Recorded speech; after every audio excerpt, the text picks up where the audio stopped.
This is WWE superstar Drew McIntyre, and you're listening to the WWE Podcast. The champ is the one that everybody wants, me. Becky Lynch is going to WrestleMania. Claymore! Austin 316 says I just whipped your ass. This is my iron. You're going to acknowledge me. Well, it's time to talk Monday Night Raw. It took place last night from a city. I bet you can't guess where it was. WWE was very quiet about it. They were very cryptic about it, and you had to decode what city they were in because they were, I don't know what it was. They were just so quiet about it, and I cracked the code, though. They were from, get this, Cleveland, Ohio. Now, I'm sure you didn't get it from the 12 or 13 times that they mentioned it throughout the show, so I did the digging and research for you. They came to you from Cleveland, Ohio. Once again, WWE, whenever they go to a city that has an NFL team, they seem to be very flamboyant, very forthright about where they are, and that seems to be the measuring stick. Is does this city have a NFL team? No. All right. Well, we may mention the city. If we do, it's going to be kind of in shape. And Cleveland, you passed the test. Now, this was a Raw that I got to be straight honest with you guys. I am a bit disappointed, a bit angry, a bit jealous that I didn't attend it, and WWE gave us a in-between show last week here in Albany.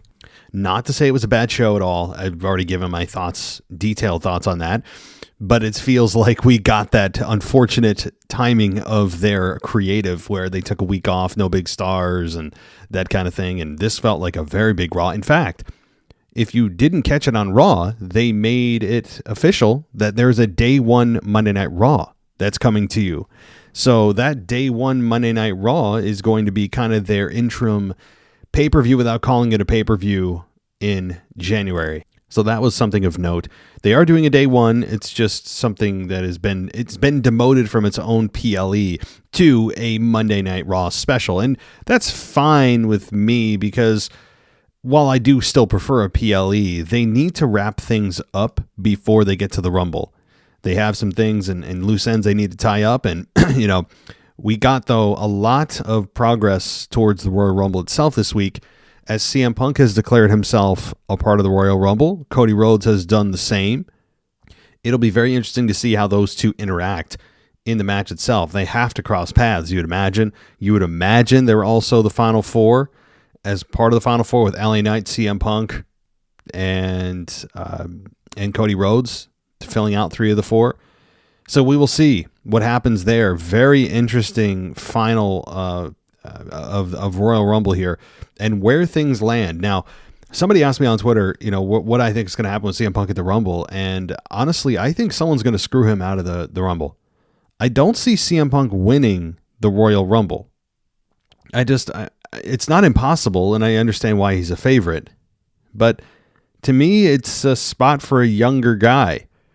And I know LA Knight's not your younger guy, but he's an organic, up-and-coming star that the fans have gotten behind. And I think he's a better candidate, to be honest with you. But I wouldn't hate if CM Punk won. It just feels like that's not something that needs to happen.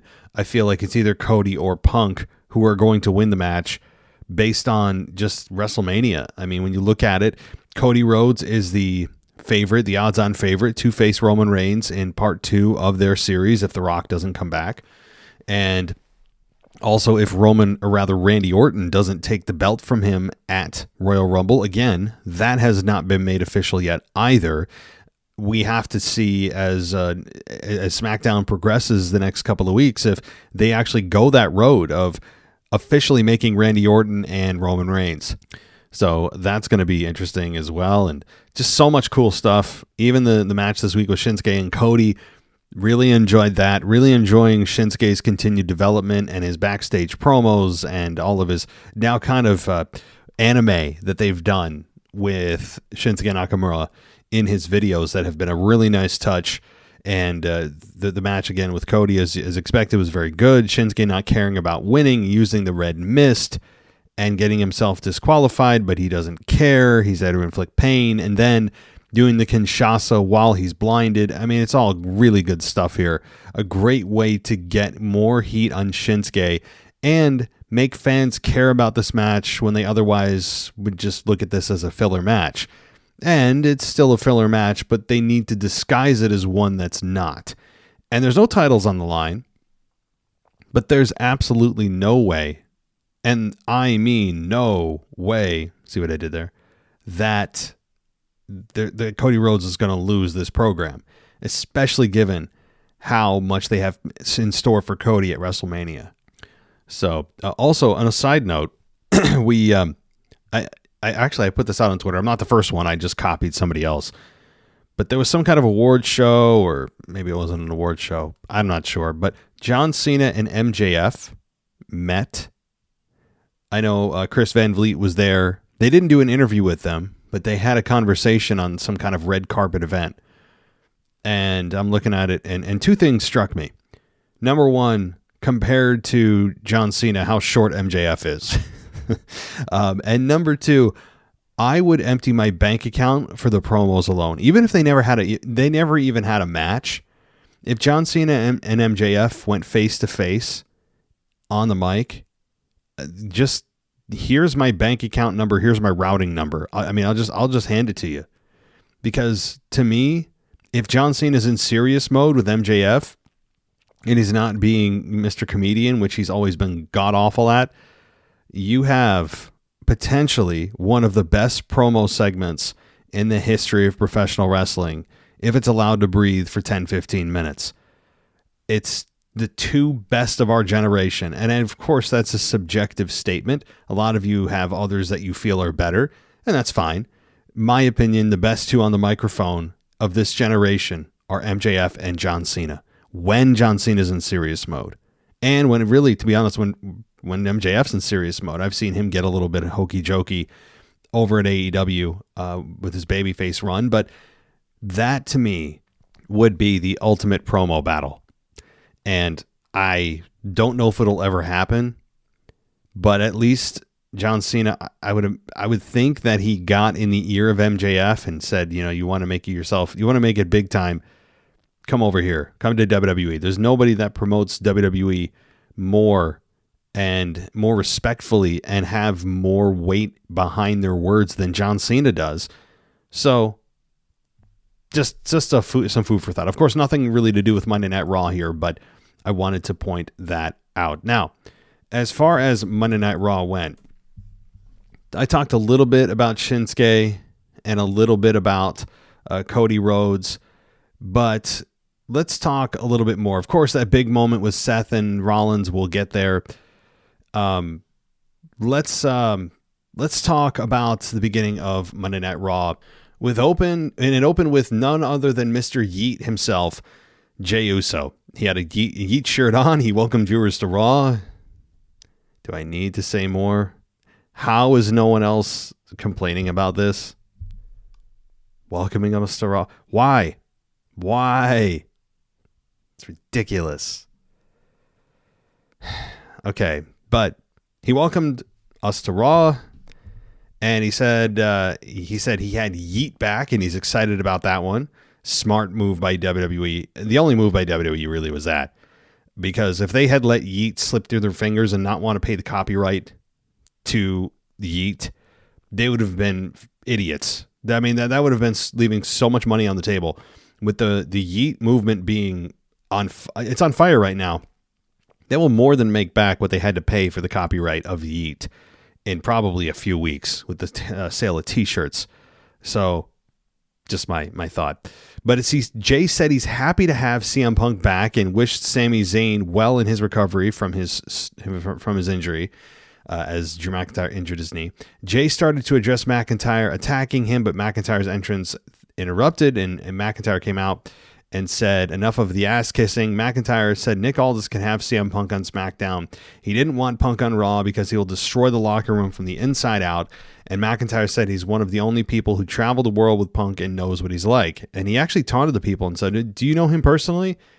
Kind of a nice shot at the fans who always pretend to know what the inside of wrestlers' heads, like what's going on inside them. it's a nice shot, and I'm sure there's some truth behind that where, the fans think they know, but they don't because they don't know them on a personal level. So it kind of hit home and, made our intelligence a little bit insulted. And I like that. I really do. So McIntyre looked into the camera and addressed Sami Zayn and said he might have something to do with him being at home. And McIntyre said Zayn took it too far by talking about his family. He said that he was sorry and told Jey that's how an apology works. McIntyre got on the apron and he told the fans to imagine that someone hurt one of their family members and never bothered to apologize. McIntyre told the fans to be honest in answering whether they would not want revenge or they would. McIntyre spoke to a fan named Austin and then said Austin's family doesn't care about him because he's a coward. That was funny. I don't think that was a plant. I think that was a real fan, and even if it wasn't, still funny. Jey told the fans to give him a yeet if they wanted to see him beat McIntyre, and then they cleared the ring. So Jey Uso versus Drew McIntyre then took place. This went 13 minutes with Drew beating Jey, but how he beat Jey was the referee tending to the turnbuckle pad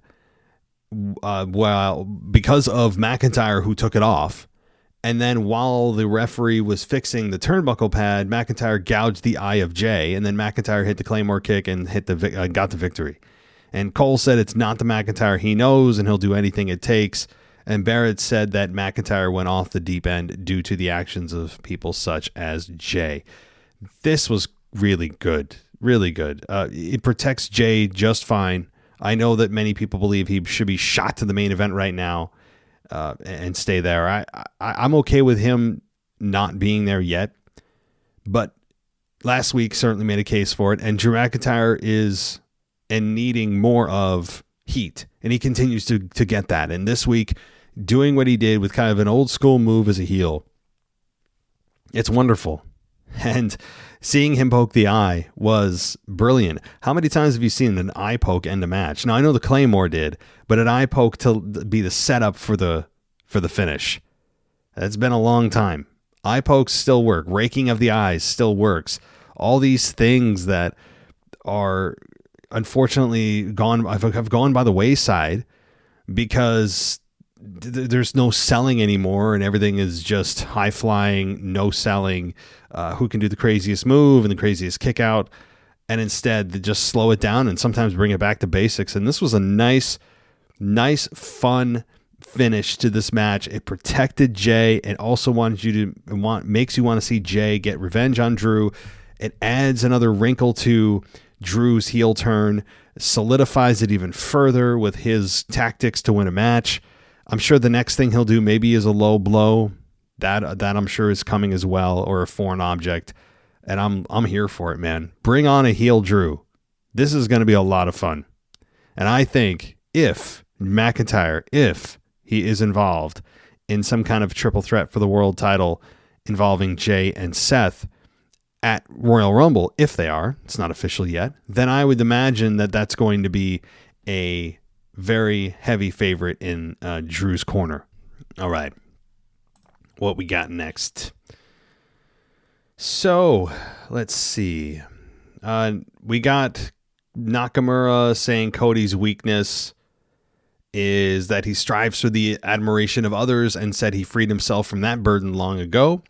And he's been reborn and Cody's story will end. And Nakamura said he's the real nightmare and told Cody to remember that he asked for this. Really continues to just, whoever's producing these Nakamura videos deserves a raise and a half.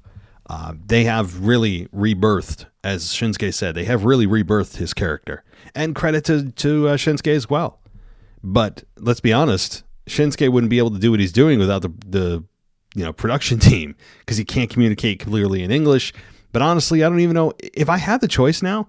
If I could snap my fingers and all of a sudden Shinsuke Nakamura can speak perfect English, that or he stays where he is and continues to do these really fun backstage promos that are creepy but believable, I would actually keep things as they are. It's working and it's different. while we look at the inability to speak English as a weakness, and it has been portrayed as such because they haven't found a workaround up until this point or cared enough to find one.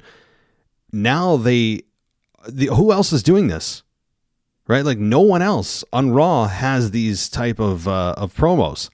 So it's actually an asset, because also people are forced to read what you have to say, which requires more thought and requires more effort on the part of fans and makes them actually pay attention a little bit closer than if they just heard the words. So this is a massive, massive deal for Shinsuke, and I would continue it. It doesn't need to be every week, but I would make it frequent. And whoever's writing for him as well is also due a raise. It's short, to the point, cryptic, but fits Shinsuke's character. I love it. All right. So Cole then hyped Cody versus Nakamura for later in the show, which of course main evented the show. We got R-Truth showing up again in the locker room and talked about it being Thanksgiving or something, even though it was Christmas. And that's when he found Maxxine Dupri and Chad Gable and Kira Tozawa, and he's being wacky Truth, but he's damn lovable. So I have no problem with R-Truth. If R-Truth just kind of wants to hang around on Raw for a few months, hey, I think he is a perfect comedic relief, but also a comedic relief that you're not disrespectful towards that comedic relief. It's interesting. R-Truth is a respected, loved comedic relief. It's a very unique combination. Typically, you look at the comedic relief as you don't take them too seriously and they're kind of a throwaway character. No, R-Truth is a beloved star in WWE, but you also know at the same time you're never going to get a title run out of him, which is kind of a shame. It's really a sad thing that R-Truth never got that real title run that I feel like he's owed, and the fans would immediately gravitate towards. He's a comedic genius, is what he also is. So, okay. The Creeds and Ivan Nile were shown talking with the Alpha Academy backstage, and they were talking about the Judgment Day and R-Truth, and that's when I said the Thanksgiving statement happened. So the second match, Women's World Champion Rhea Ripley versus Maxxine Dupri. This was, again, non-title, but I was kind of down on this only because Maxxine Dupri got lost in 2 minutes. There wasn't really much of a fight. And the Riptide, by the way, looked bad, which is interesting. They couldn't get the timing down right, which, not a complaint. It was just, it's not fun to see somebody's finish get done sloppily. But the finish itself kind of deodorized that. And she locked in, after she hit the kind of sloppy Riptide, she locked in the Prism lock, and that's when we got Maxxine Dupri tapping.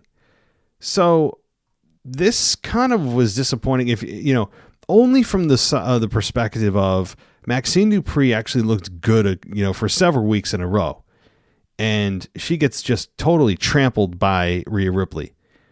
Yet Zelina Vega was able to stand up to her and nearly beat her several months ago. Just some inconsistencies here, and also if you're trying to help build Maxxine Dupri, getting beaten by Rhea Ripley isn't something to be ashamed of, but being beat that quickly after some equity that's been built up in your character, it's just a bit disappointing. It kind of takes a little bit of the wind out of the sails of Maxxine, where it's not only that they are being clearly defined in separate categories, but based on how quickly she beat her, they're not even in the same ballpark. And that's the problem I have. I have no problem with a hierarchy in WWE. I'm a big advocate for it. I'm a big advocate for hierarchies in all forms of sports and entertainment. And this is no exception, but it just feels weird. It feels a little bit out of place that Maxxine Dupri gets pretty much squashed that quickly. Again, not a complaint, just a bit surprising. Now, we did get Ivy Nile, though, staring down Rhea Ripley. And I feel like we've seen this before, though, right?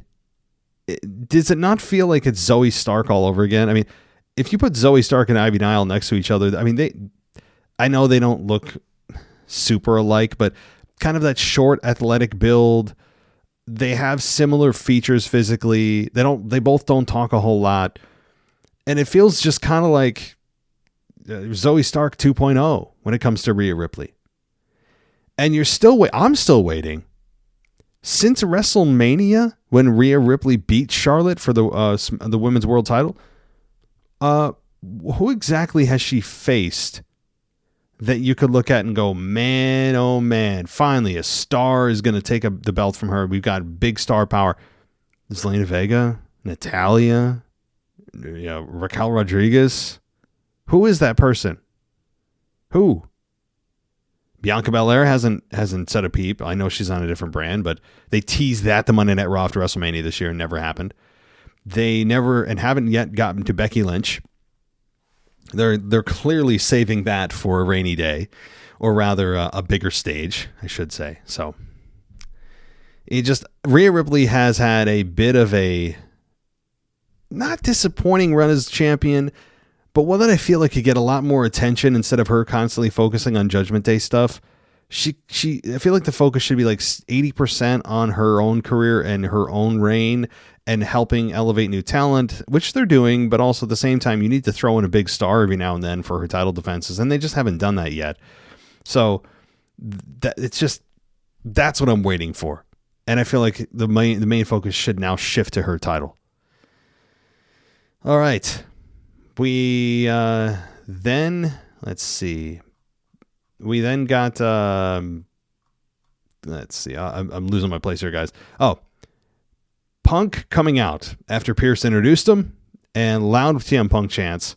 Punk said he thought he was in for a bit of a sullen mood when he saw the signs and all the people. And I have to say, Cleveland didn't give him the best reception. Maybe the mics weren't up to capacity or working that well. But I also noticed when Punk's music hit, it was like 30% of the people maybe stood up.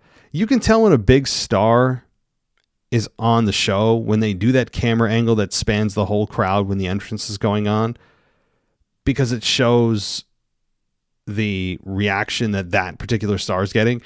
CM Punk's entrance, it was supportive, but it wasn't nearly as wild as it was a week or two ago. And I know that it was right when he first returned, and there's always that initial first excitement that eventually wears off. But this was like a stark drop in volume. Maybe you guys feel differently, or if there's somebody in Cleveland that was in attendance for Raw, I'd like to hear your perspective on it. Did it not seem that loud for Punk? It was okay, but not what you'd expect from a star of Punk's caliber and all the controversy that comes with him and all that kind of thing. So anyway, Punk said he has a huge decision to make, as in trying to do the whole we thing. Stop. Do we really have a say, Punk? Please. Save yourself the pandering. He said he's been thinking about it all week. He said the reason he's been so consumed and worried about it is because he loves the fans. Punk said Cleveland's hasn't always been kind to him, and there's been a lot of ghosts in this building, and he's doing his best to face them head on. And he recalled his first debut with Mickie James and then being sent down to OVW. And he said he had a story to tell about 10 years ago. He had to take himself off the hamster wheel.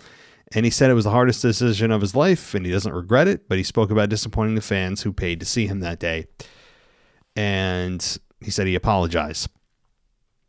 Punk said Nick Aldis had put together a substantial offer from SmackDown, and so did Shawn Michaels. Yeah, LOL. Imagine if he signed with NXT. Just like after all this, Punk just goes to NXT. I mean, it's not the craziest thing, but it's also just such a wild thing to do if that had happened. But we all knew if Punk's on Raw, he was going to sign on Raw, and that's exactly what he did here. And the moment that he signed and stood on the ropes, saying his, my future starts now, that's when Seth Rollins came out and went face to face with Punk. That's a fun face-off. He said he hoped he knew Punk. He should feel as incredibly fortunate to be standing in the ring. and told Punk not to call WWE his home. You abandoned this place 10 years ago. Not only did you abandon it, but you actively tried to tear it down. You spent 10 years slandering me and every single person in that locker room, and then you walk back in and call this place your home? No, this is not your home. This is my home. This was just great. I this honestly, I mean, that's exactly right. Seth Rollins exposed Punk a bit here. Calling this place home, that's actually a insult, and it's I think Seth Rollins truly feels this way to some degree, that by calling a place home that you abandoned and then tried to tear down and burn to the ground, that is not a home to you. This right now is a bank to Punk. And I honestly don't care why he's back. It doesn't matter. His motivations don't really move me one way or the other. The fact that he's back, you know, you're going to get really good promos. He's got a lot of guys he can match up with, and on and on. You know, but Seth Rollins did expose me. I mean, think about your own life. Would you call somewhere you abandoned 10 years ago and then actively try to burn it down on your way out your home? Suddenly this is your home, you know? But that was great. Rollins said he's been here and everyone in the back are his brothers and sisters. He said he'll do everything in his power to protect it from people like you. And Punk just smirked and said he didn't want there to be any confusion, so he would say it plainly with every fiber of his being, I hate you. But if you're going to be a part of WWE again, then I want you on Monday Night Raw. He said the truth always comes out. Rollins said he and everyone knows that this is Punk's last chance. He said that Punk would expose himself and self-destruct like he always does, or Rollins would be the first one, or he said he'd be the first person to slam the door shut on his legacy, or by some miracle, if he's changed and he has any gas left in the old tank, maybe one day he'll be lucky enough to stand across the ring from him in a World Heavyweight Championship match. And he said, quote, I will expose you for the fraud that you are. That was great. This was, he said he's going to wrestle circles around Punk. Punk, though, responded with, are you done? Which, you know, that's been a phrase that has been used by people when they don't know what else to say, or it's somehow supposed to be dismissive of what that person just said. But that's how you know that he Seth Rollins hit a home run here. Punk has said this before. I think he said it to MJF when MJF just completely torched him. And Punk said, though, that's your one pass, to stand here and speak to me disrespectfully without me coming after you. Punk said he's never asked for anything to be handed to him, and he's always done things stubbornly the hard way. And he said that he's going to make it official. He's entering himself into the Rumble, and when he wins, maybe it will be Rollins that he goes after. And then he dropped the mic. And this was good. Again, all you have to do, though, is declare it. Here's the funny thing. Punk's last match, the Royal Rumble, January 27th, 2014. When would Punk enter the Rumble again?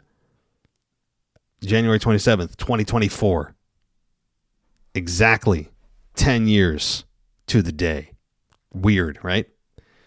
So if you like that kind of thing and you feel like the stars are aligning and you're all about symmetry, then you would be a big believer in this being Punk's year.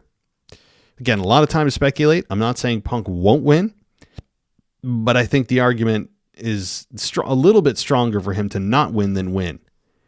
But there's a significant argument for him to win. I'm not going to pretend there's not. All right. Again, great segment. Really good segment. Really good. Again, so angry that I missed this by a week. Okay, Bronson Reed versus Ivar, about almost 8 minutes of a match. This ended with Ivar missing a split-legged splash. Reed went up to the top for a tsunami splash, but Ivar cut him off. Ivar then clubbed Reed until he fell to the floor, and then he went up top and performed a cannonball splash from the top rope to Reed on the floor. Ivar rolled Reed back inside the ring and went to the top, but Reed cut him off and then superplexed Ivar and got the 3 count. So Reed beats Ivar in 8 minutes. I think an entertaining match for 8 minutes for these big men. This was good. Not great. Nothing you'll write home about. Nothing that most people are talking about coming out of Raw for sure. But seeing these two big men do what they can do inside the ring with their size is pretty impressive. All right. Let's see. Then Punk is backstage and he went up to Judgment Day and said, "Hey guys, where's Rhea?" So they kind of dismissed him. And then let's see. We did get the Judgment Day coming out, and he was talking about all rising for the Judgment Day, and Dom tried to speak. They got booed, or he got booed as always. R-Truth came out with Christmas lights. He said he tried to decorate their clubhouse, but they have locks on the front and back doors. By the way, there's no clubhouse. Like, everyone knows that it's not an actual room. You just can tell from the camera angles. This is clearly just a little backstage area that was set up. Am I wrong? I mean, there's no actual... They should actually put them in a room. So I think for the most part, they haven't done that. I could be wrong. But let's see, then got R-Truth saying that McDonough should be the one to leave the group. And Priest invited Truth into the ring and said that, everyone likes you, and then clotheslined him. And then everyone beat R-Truth down. The crowd was booing. But then we got the Creed brothers, Julius and Brutus, making the save. And they were outnumbered until things turned around. And I don't know if it was Julius or Brutus that did a double underhand hook suplex on the outside of the ring. That was crazy. And the Creeds eventually fought off Judgment Day and hit a double spine buster on Priest, who are not taking the Creed brothers lightly. That's what they said, and they shouldn't. It's going to be a fun program. The only thing I would do is give the Creed brothers a little bit more character development. I'm not asking for a full backstory, just something bare minimum on the microphone. I think that's warranted and necessary. All right, so again, Cole said Pierce needs an assistant, and then clarified that the Day 1 edition of Raw will be held on January 1st in San Diego. So make that what you will. If there's any significance to, so I'm thinking it's not exactly close to LA. I mean, San Diego is the absolute southern tip of California. I've been there myself for work, actually, unfortunately. But so I'm thinking like, oh, Rock. Maybe it's something for the Rock. No, because LA is a distance, and also it's Raw, not SmackDown. But just a thought. All right. By the way, at some point, we are going to get a Intercontinental Championship, maybe Fatal 4-Way with Ricochet, Gable, and who is it? I can't think of the name. But there's going to be something going on with the Intercontinental title and Gunther on the Day 1 event on January 1st. Caden Carter and Katana Chance versus Candice LeRae and Indy Hartwell. 2 minutes, Caden Carter and Katana Chance beat Candice LeRae and Indy Hartwell. So that gives the tag team of Caden Carter and Katana Chance a two-match winning streak, if that even matters. But we then got, let's see, Johnny Gargano had a Cleveland Browns title draped over his shoulder, and Ludwig Kaiser and Giovanni Vinci showed up. Kaiser said he's heard people talking about them having a mystery partner. Ciampa said he shouldn't worry about that. He should be worried about what Gunther does once they disappoint him again. Gunther showed up and said Gargano and Ciampa were very confident and wished them luck, and said he doubted they could find anyone who would want to team with them or with two weirdos like them. Cole asked who would team with DIY, and Barrett laughed and corrected him. So, all right. We then got a really fun segment here. Becky Lynch coming out and addressing Nia Jax. This was really good. And I'm not going to crap on Nia Jax as much as you think here. I think she did an admirable job, given the fact that she never gets any mic time. So she said that they've never gone one-on-one in the ring, but they've been linked together. And she showed footage of the November 2018 brawl that led Nia Jax to accidentally breaking Becky's nose in the infamous bloody segment that helped make her career. But the narrative here is nice. It's fun. So here's the thing. Lynch said everyone she's faced over the last 5 years has tried to use it as a burn against her, and now it's time to get to the root of the problem. Lynch said she went on to main event WrestleMania while Jax had double ACL surgery because she's so unlikable that her own knees won't stand up for her. Oh, what a line. What a line. I'm sure some people out there are like offended on behalf of Nia Jax somehow. Oh, you're calling her fat? Yes. Yes, we are. That's the joke.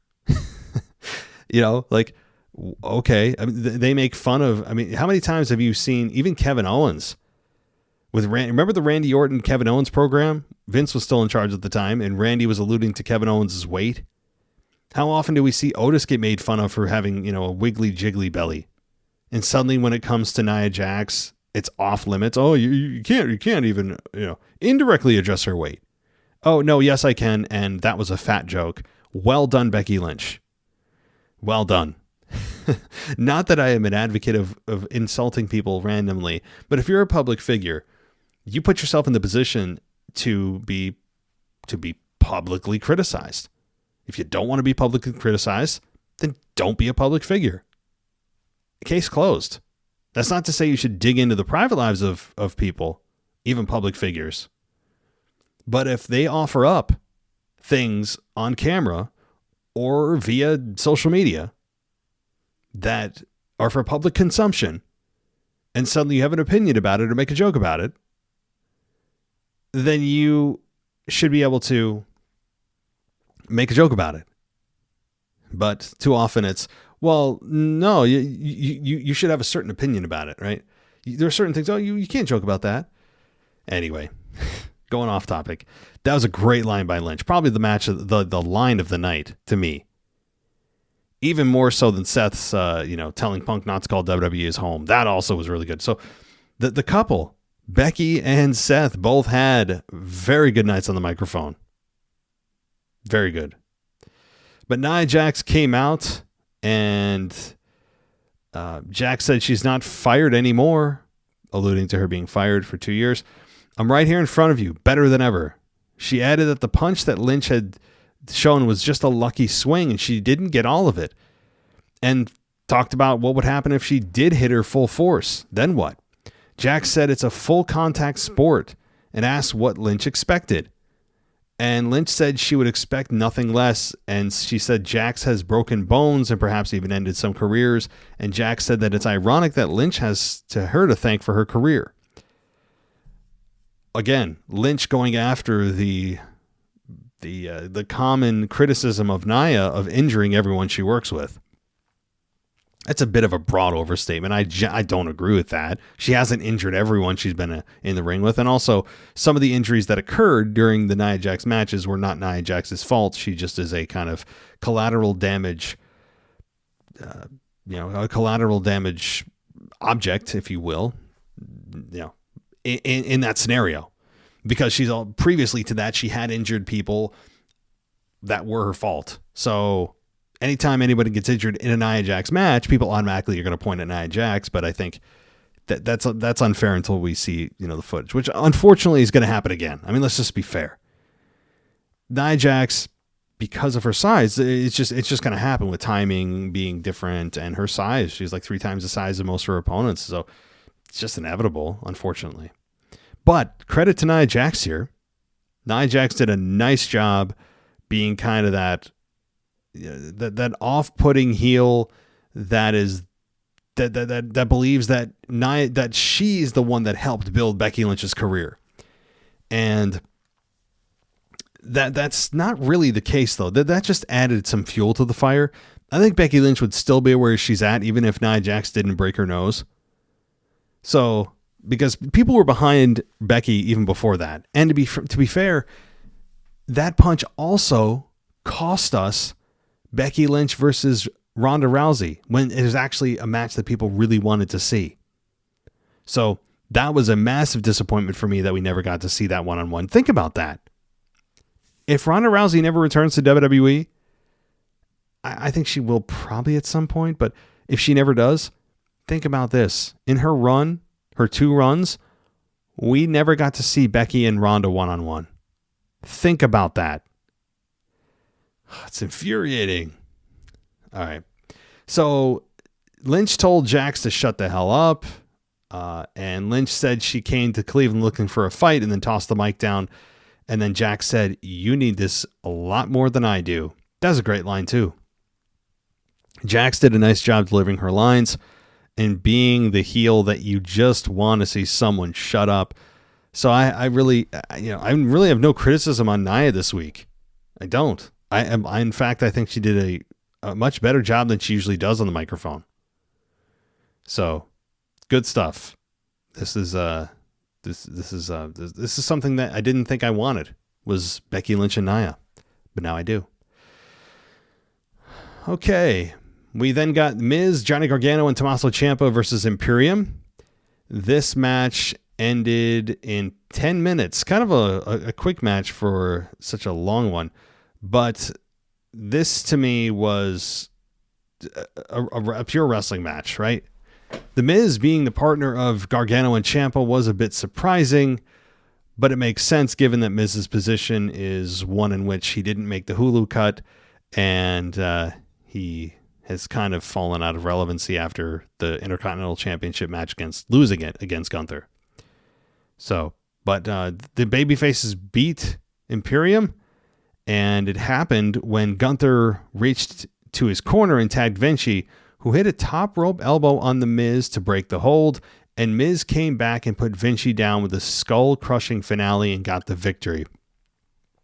So, yeah, I mean, you don't think Gunther is ever going to take the fall here, but it continues to divide the group. There's been a lot of tension for a while, and it seems like this is now going to be just another crack in this ever-growing split between Imperium. So, all right. Next week, Raw is in Des Moines, Iowa. And let's see. Oh, in other news, CM Punk's first match, MSG, end of December. Go check it out. It's a house show. I know that we don't normally talk about house shows here, but WWE in the past has treated MSG house shows, sometimes even bringing the stories from house show events into TV. If you remember the Brock Lesnar attack, or Roman Reigns attack on Brock Lesnar a couple of years ago, that was something that was constantly just pushed in our face. So some kind of massive, or even kind of benign thing that happens at the MSG show could be translated to TV, which is a very unusual thing for house shows, but it's reasonable considering the venue. Okay, we got then Cody Rhodes coming out against Shinsuke Nakamura. This match was 17 minutes long, nearly 18.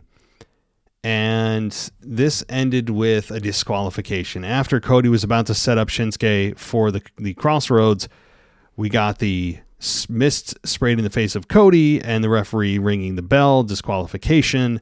And then at that point, you got, just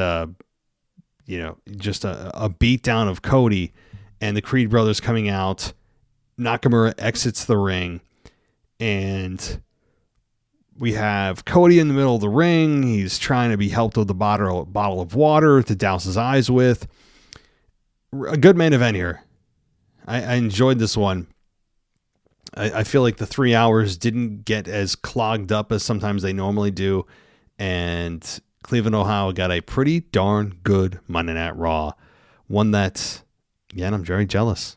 Very jealous of you guys. So I hope if you attended live, you enjoyed it, because that's a show that I'm sure you'll be talking about for a while, as we got a couple great promos, big stars, match announced, or kind of not a match, but a participant in a match for the Royal Rumble being announced. Just some good stuff here, guys. And I hope you enjoyed not just the show, but this show. So that will do it for me on the Monday Night Raw review. Tomorrow is the mailbag. So send in your questions, send in your voicemails, mailbag at WWEpodcast.com. Again, if you are a patron of the show, in the subject of the email, put that you're a patron email, and then put your topic, and I'll get to you towards the beginning of the show. If you want to join all the patrons to get priority placement in the mailbag and ad-free everything, head on over to patreon.com/WWE podcast for that ad-free experience. I can trust that you will do that, and you can trust me when I say you will be very glad you did, because we also have a free 7-day period, a free trial going on Patreon, that if you're not sure if you want to commit, but you want to check it out, it's 7 days for free. Same thing over at Apple Podcasts that offers an ad-free experience with a free trial. So, alrighty, everybody, that'll do it for me. I hope everyone is enjoying themselves and enjoying the week. I'll talk to you tomorrow. Take care. Thanks for listening to the WWE Podcast. Don't forget to subscribe on your favorite podcast app so you don't miss a show, or head to WWEpodcast.com.